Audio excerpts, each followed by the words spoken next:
नमस्कार, आप देख रहे हैं जवाब तो देना पड़ेगा और आपके साथ में विजेंद्र सोलंकी। पीएफआई यानी पॉपुलर फ्रंट ऑफ इंडिया, जो 2006 में 3 मुस्लिम संगठनों से मिलकर केरल में बना, और ये संगठन थे केरल का नेशनल डेवलपमेंट फ्रंट यानी कि एनडीएफ, कर्नाटक का फोरम फॉर डिग्निटी और तमिलनाडु का MNP.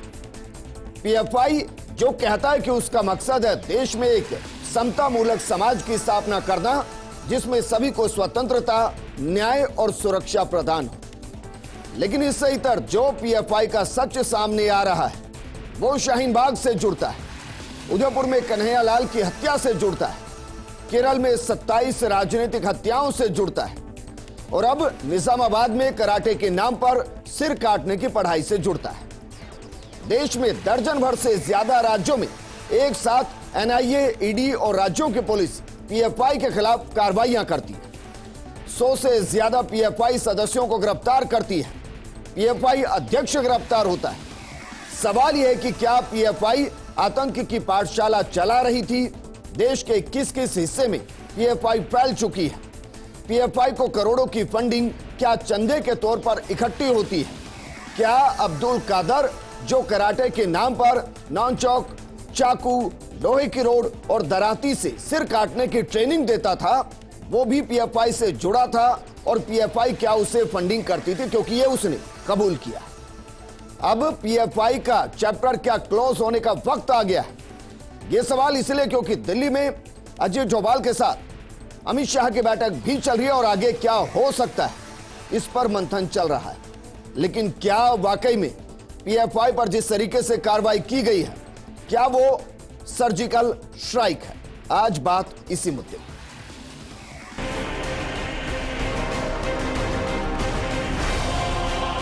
Popular front of India एक सामाजिक संगठन है जो सामाजिक कार्यों में विश्वास रखता है।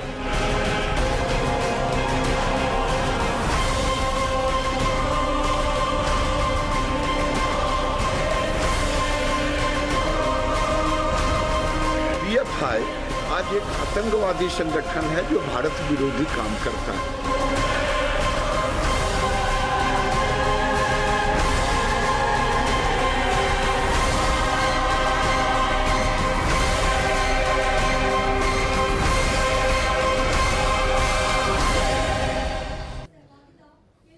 एक तरफ पीएफआई के ठिकानों पर कार्रवाइयां चल रही है और दूसरी तरफ सड़कों पर पीएफआई के कार्यकर्ता प्रदर्शन करें और इसे हमला बता रहे हैं।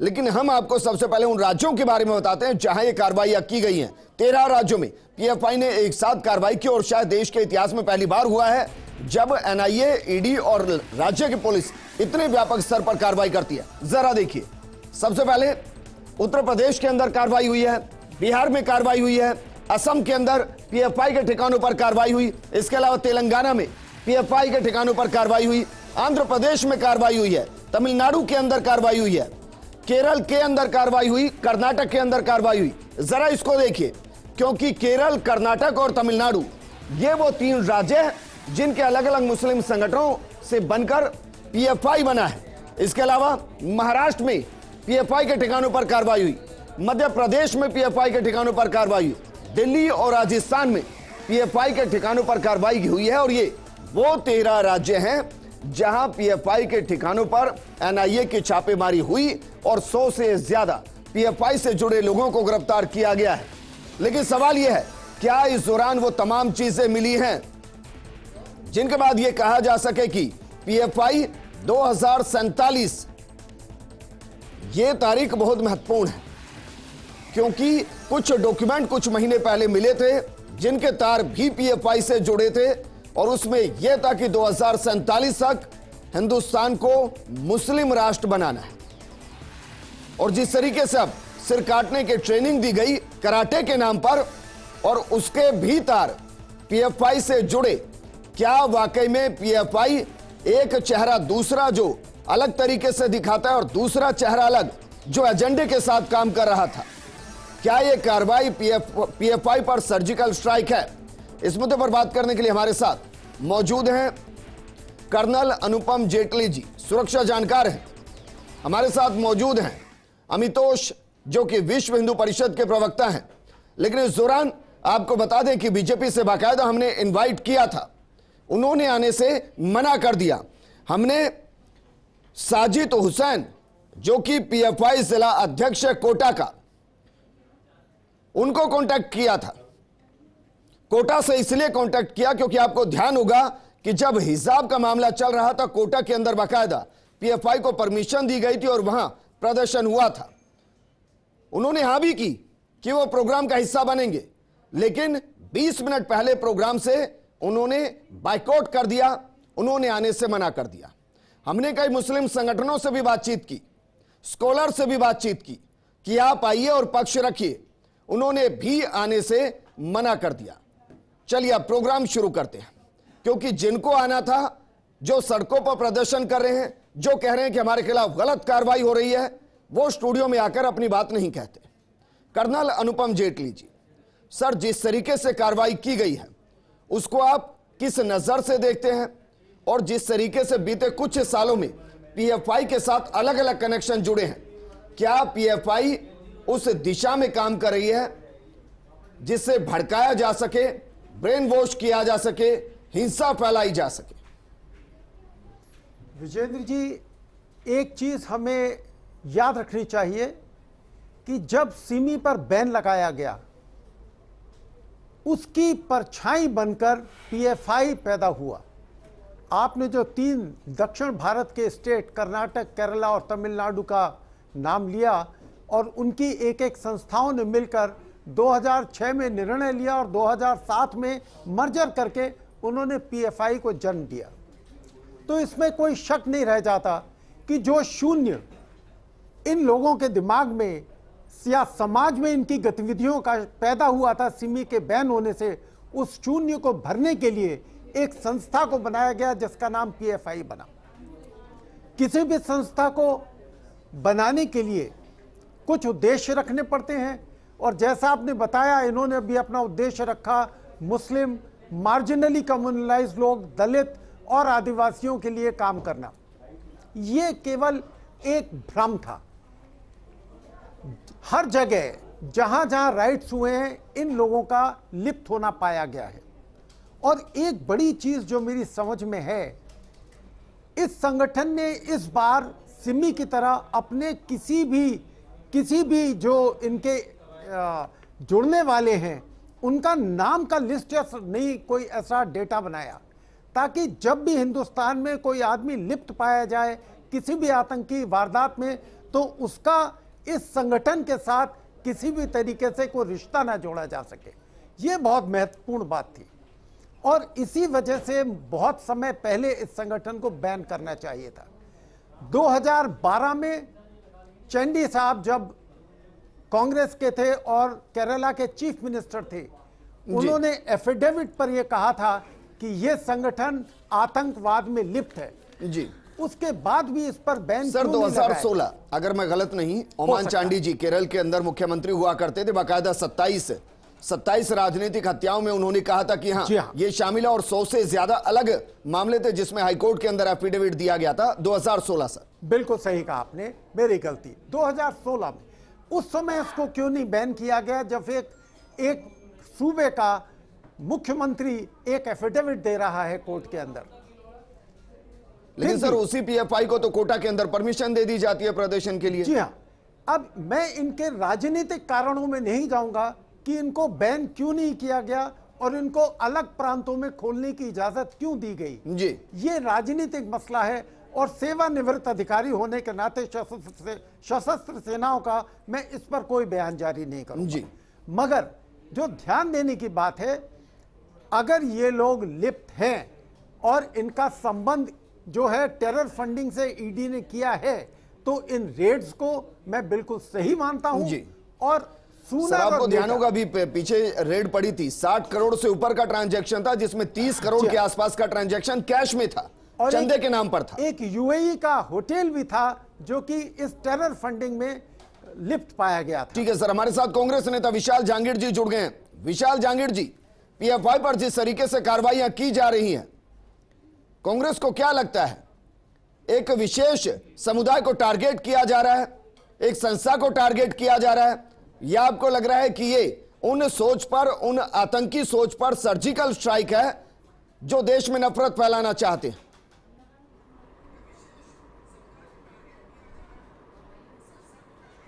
सर ऐसा है कि जब ये 2006 साल पहले जब ये नोटबंदी अचानक लाई गई थी देश के अंदर, जिसमें मेन मुद्दा था कि भाई नोटबंदी क्यों लेके आए, तो इनका ये था कि हम इसमें इस टाइप की गतिविधियाँ हैं, ये आतंकवादी हम बंद कर देंगे, ये कर देंगे।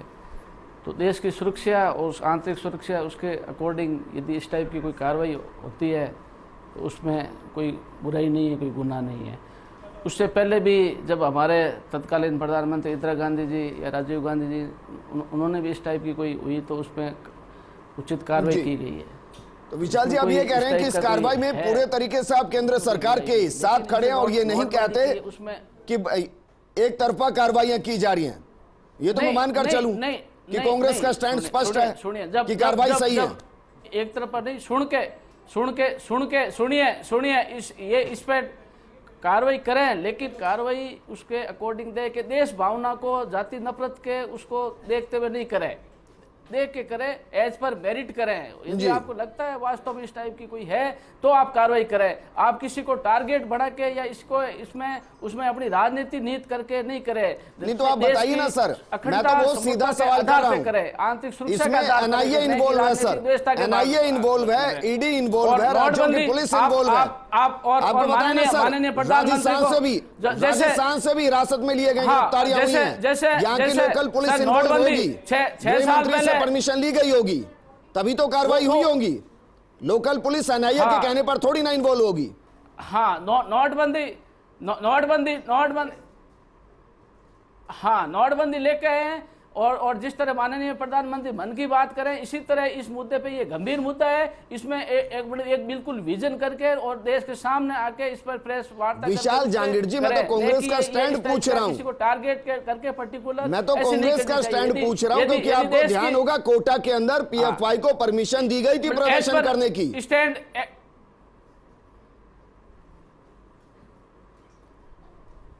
मतलब स्टैंड कांग्रेस का ये है कि देश की अखंडता और संपूर्णता में है, यदि उसमें हित नहीं है वो कार्रवाई जरूर करें, लेकिन किसी को राजनीतिक देशता से किसी को टारगेट बना के इस तरह करें वो कार्रवाई। सर ये डबल स्टैंड नहीं, विरोध करते हैं, लेकिन या तो कहिए कि हाँ ये देश की संप्रभुता के लिए जरूरी है, या कहिए कि राजनीतिक द्वेष भावना से की गई कार्रवाई है।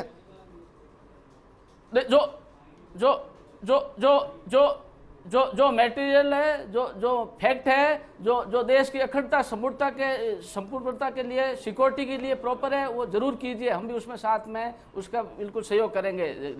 लेकिन टारगेट बना के आप केंद्र सर एक उदाहरण मैं आपको दे रहा हूं, एक उदाहरण दे रहा हूं। 2016 तक केरल के अंदर ओमान चांडी सरकार थी, कांग्रेस की सरकार थी। 2016 तक केरल में ओमान चांडी मुख्यमंत्री थे।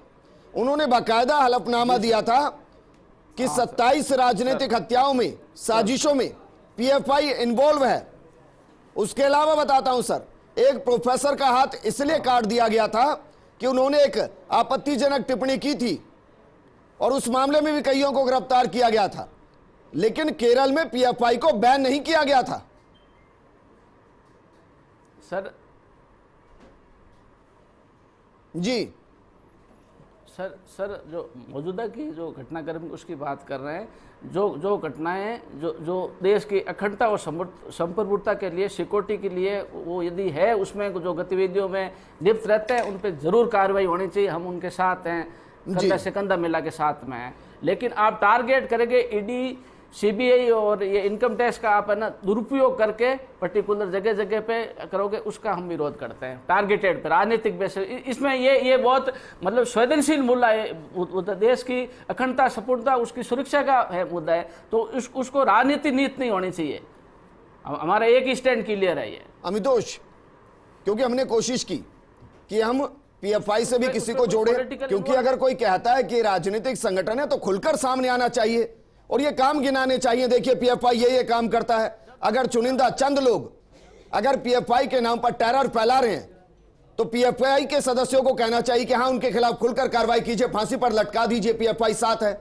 उससे इतर वो बाइकआउट करते हैं। वो छुपते हैं, वो फोन उठाना बंद करते हैं। बिल्कुल विजेंद्र जी, वो तो करेंगे। ये तो बात बहुत स्पष्ट हो गई जब एनआईए और ईडी की रेड चालू हुई थी, उसके बाद सड़कों पे उतर के उस प्रदर्शन को रोकना अपने आप में बात स्पष्ट करता है पूर्ण रूप से कि पीएफआई के जो सदस्य हैं वो ये समझते हैं कि इनकी तारकांदी करके और इनकी इन्वेस्टिगेशन करके अगर सड़कों पे उतर के इनको रोका जाएगा तो ये बहुत गलत है।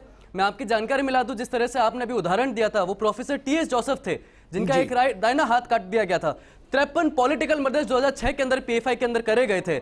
आप ये देखेंगे जफरबदी राइट्स जब हुए थे, जब 120 करोड़ जब पीएफआई अकाउंट्स में आए थे, और ये रिपोर्ट है जिसमें से कहा जाता है कि 24 में से 10 अकाउंट पीएफआई मेंबर के थे। और सिर्फ भारत नहीं, अन्य देश भी पीएफआई के ग्रस्त है। जैसे मैं आपको जानकारी मिला दूं कि अफगानिस्तान, मैं आपकी जानकारी में लगा दूं ईस्टर्न क्राइस्ट चर्च के ऊपर जो हमला हुआ था श्रीलंका के अंदर, ऐसी 2017 की स्क्रॉल रिपोर्ट भी कहती है कि भारत के अंदर अनगिनत ऐसे मुकदमे हुए हैं और ऐसे कई हादसे हुए हैं जिसके अंदर पीएफआई का डायरेक्ट इन्वॉल्वमेंट रहा है। अभी कन्हैयालाल, बिल्कुल कन्हैयालाल, अगर एनआईए का उसमें सपोर्ट नहीं होता और ये कांग्रेस के जो हमारे यहाँ पे जुड़े हुए हैं ये तो बिल्कुल ये कहेंगे, जब इनके माननीय मुख्यमंत्री स्पष्ट रूप से कहते हैं कि ऐसा उत्तर प्रदेश के अंदर में, और ऐसा क्या हो गया था कि कन्हैयालाल की हत्याकांड के बाद में एनआईए को आना पड़ा, जिसके बदौलत एनआईए की बदौलत से ये पता चला कि इंडिया 2047 का जो स्कैम पीएफआई तैयारी कर रही थी, जिसका पेज 4 अगर आप देखेंगे तो ये बहुत स्पष्ट कहता है कि हमारे को इस तरीके से स्क्रूटिनाइज करना है कि हम आउटफिट टेरराइज कर सके।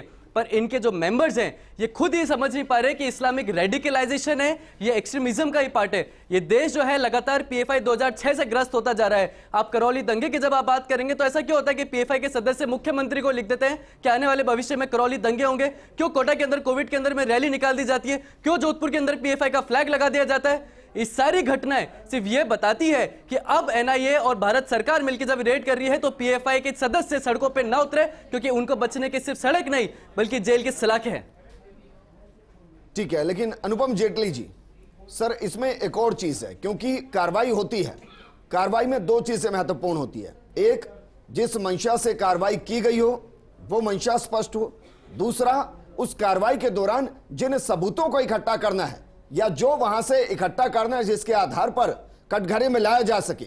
आपके पास कोई जानकारी सर की 13 राज्यों में 100 से ज्यादा हिरासत में अनेकों जगहों पर पीएफआई के वहां रेड, कुछ मिला क्या? विजेंद्र जी, हमारे यहाँ एक छोटी किसी व्यापारी पर रेड होती है और 2 या 3 घंटे के बाद कितने करोड़ पकड़े गए, कितने लॉकर हैं, कितनी जमीनें या खबरें मीडिया में आने लगती हैं, जिसका कोई आम इंसान को इतना रुचि नहीं होता जी। परंतु इतनी बड़ी जो रेड हो रही है उसमें जो एक बस, शायद जहां तक मेरा ख्याल है, मीडिया में मैंने एक रिपोर्ट पढ़ी 3 साढ़े 3 बजे के करीब कि 8,31,000 कुछ 100 एक कैश पकड़ा गया और 2 हथियार पकड़े गए। ये नहीं पता कि वो हथियार लाइसेंसी हैं या नहीं। हो सकता है ये बहुत अहम मामला है, मसला है रेड का और संप्रभुता का और टेररिज्म के खिलाफ की लड़ाई का। तो हमें कुछ दिन और इंतजार करना चाहिए ये देखने के लिए कि क्या आखिर हासिल हुआ। केवल ये कहना कि इंक्रीमेंटिंग मटेरियल पकड़ा गया, ये कोई बहुत बड़ी वजह नहीं है समाज के लिए। इसके लिए सर लगता है कि ऑफिशियल स्टेटमेंट का इंतजार करना चाहिए। और एक चीज मैं और कहूंगा विजेंद्र, कि इन मुद्दों पर कुछ मुद्दे ऐसे हैं जिसमें देश में किसी भी तरीके से राजनीति नहीं होनी चाहिए।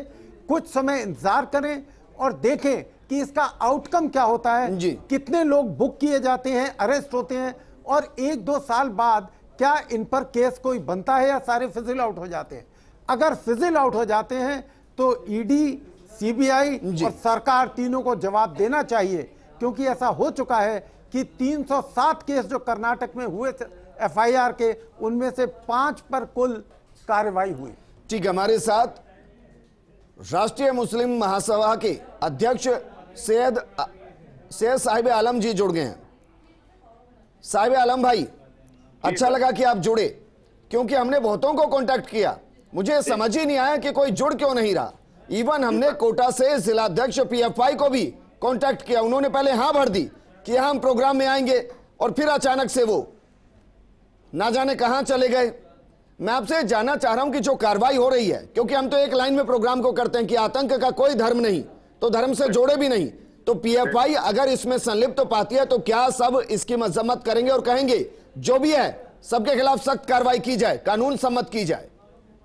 देखिए, मैं ये कहना चाहता हूं कि इस तरह की जो बात सामने आई है, जिस तरह से आज पूरे देश भर में, मैं समझता हूं कि जिसमें हमारा राजस्थान भी शामिल है जी। और एनआईए के छापे चल रहे हैं, के छापे हो रहे हैं, तो इस तरह की अगर कोई कार्रवाई की जा रही है तो इसमें बिना किसी पक्ष और विपक्ष के द्वेषपूर्ण कार्रवाई नहीं होनी चाहिए। ये जांच का विषय है और हम इसका स्वागत करते हैं कि जांच होनी चाहिए। लेकिन मैं ये कहता हूं कि अगर किसी व्यक्ति विशेष ने, जो कि आतंकवादी गतिविधियों में पाया गया है या लिप्त था पहले से, तो आप उसके ऊपर जांच का शिकंजा कसिए, उससे सलाखों के पीछे डालिए, उस पर कानूनी कार्रवाई कीजिए। लेकिन पर्टिकुलर किसी संगठन को ही पूरा आतंकवादी संगठन बता देना, मैं जरा इसके खिलाफ हूं। मैं समझता हूं कि इसी तरह से तो एक जमाना था जब सरदार वल्लभ भाई पटेल के जमाने में आरएसएस को भी जो कहा गया था कि आतंकवादी संगठन है, लेकिन उसके बावजूद आरएसएस को बैन नहीं किया गया। इसी के अलावा आप हमारे देखिए सैकड़ों ऐसे लोग थे, चाहे वो इंद्रेश कुमार जी हो या प्रज्ञा ठाकुर हो, जो बम कांड के अंदर लिप्त पाए गए थे। हमने कभी आतंकवादी का वो नहीं कहा, लेकिन अगर इस तरह का आपको लगता है कि इनमें कोई आतंकवादी गतिविधियां चल रही थी तो आप पर्सनली कार्रवाई कीजिए ना। कोर्ट खुला है। लेकिन सैयद साहिब आलम जी, केरल के अंदर 27 साहिब आलम जी, केरल के अंदर 27 राजनीतिक हत्याएं होती हैं। वहां की सरकार बाकायदा हलफनामे में कहती है कि पीएफआई इन्वॉल्व है। इसके अलावा एक प्रोफेसर का हाथ काट दिया जाता है, बाकायदा उसमें पीएफआई से जुड़े 15 लोगों को उम्र कैद की सजा होती है। इसके अलावा सर कन्हैयालाल के केस में 2047 डॉक्यूमेंट, इसके अलावा अब्दुल कादिर जो अभी बाकायदा ट्रेनिंग दे रहा था, वो कह रहा है कि पीएफआई से जुड़ा हूं और मेरे पास फंडिंग पीएफआई से आती है। कुछ महीने पहले बाकायदा ईडी की कार्रवाई हुई, 60 करोड़ के आसपास का ट्रांजैक्शन, 30 करोड़ के आसपास उसमें से कैश ट्रांजैक्शन, कई देशों से फंडिंग का आना, क्या ये कुछ अलग इंडिकेट नहीं करता? बिल्कुल। अगर ये लोग इस तरह की कुछ संदिग्ध चीजें जो सामने आती हैं या संकीर्ण मानसिकता अगर सामने आती है जो आतंक और आतंकवाद को बढ़ावा देती है, जो कि इस देश के खिलाफ है, हमारे मुल्क और इसके संविधान का मिजाज ये नहीं है, तो आप जांच कीजिए। ये जांच का विषय है। आप कोर्ट जाइए, हाई कोर्ट जाइए, सुप्रीम कोर्ट जाइए, आप बैन कीजिए। किसका इंतजार है आपको? अगर किसी तरह से पीएफआई इसके अंदर इन्वॉल्व है तो बैन कीजिए ना। जो इंतजार है स्टेट गवर्नमेंट जो चल रही है, या मैं कहता हूं कि केंद्र के अंदर जो भारत की जो हुकूमत जो काम कर रही है निजामत के अंदर, तो किस बात का इंतजार है? क्या सैकड़ों हत्याओं का, क्या दहशतगर्दी का हम इंतजार कर रहे हैं क्या? आप बैन कीजिए इन चीजों को। और मैं तो कहता हूं पीएफआई क्यों, इस तरह की किसी भी संगठन को अगर आपको सामने आता है तो बैन कीजिए। जितने भी लोगों के आपने मुझे नाम गिनाए, सेम ऐसी ही मुखालफतें और लोगों की भी होती हैं। जब गुरमीत राम रहीम पकड़ा गया, जब आसाराम जी पकड़े गए, जब सिन्हा सब जेल में है सर, जितने नाम गिनाएंगे सब जेल में है। क्या वहां से टेररिज्म बर्बाद नहीं हुआ? क्या वहां से आतंकवादी गतिविधियां नहीं चल रही थी? क्या वहां बच्चियों का देह व्यापार नहीं हो रहा था? क्या वहां बलात्कार नहीं हो रही थी? साहिब आलम जी, राम रहीम जेल में है, आसाराम जेल में है, आतंकवाद का दोनों जेल में है सर। मैं तो सर साहिब आलम जी, क्योंकि जितने सुलझे मन से आप बात करते हैं ना, मैं चाहता हूं एक संदेश आपके जरिए जाए। भाई मुस्लिम समाज को इस कार्रवाई के साथ नहीं जोड़ना चाहिए और मुस्लिम समाज को भी नहीं जोड़ना चाहिए। अरे सर, कोई मुस्लिम समाज इस पर साथ नहीं है। मैं कहता हूं कि पीएफआई का अगर आपको नजर आता है तो आप कार्रवाई कीजिए, लेकिन एक व्यक्ति जो को अगर इसके अंदर इन्वॉल्व है तो उसकी गलती की सजा सबको नहीं देनी है, सब समाज को नहीं देनी है। अगर आपको पीएफआई में दोष नजर आता है तो कार्रवाई कीजिए जी, मना कौन करता है? अगर इस तरह की कोई साहिब आलम जी शुक्रिया हमारे साथ जुड़ने के लिए। अमितोष जी आपका भी शुक्रिया, कर्नल अनुपम जेटली जी आपका भी शुक्रिया और विशाल जांगिड़ जी आपका भी शुक्रिया चर्चा में शामिल होने के लिए। इसमें कोई किंतु परंतु नहीं होना चाहिए। जो भी देश की संप्रभुता से खेले, जो भी देश में आतंक फैलाने की कोशिश करे, जो भी देश में धार्मिक उन्माद पैदा करने की कोशिश करे, जो भी देश में ब्रेन वॉश करे, और यहां ब्रेन वॉश का मतलब नेगेटिव चीजों को ब्रेन में इस कदर भरना कि वो एक दूसरे के दुश्मन हो जाए, उसमें चाहे कोई भी हो, उनके खिलाफ सर्जिकल स्ट्राइक होनी चाहिए।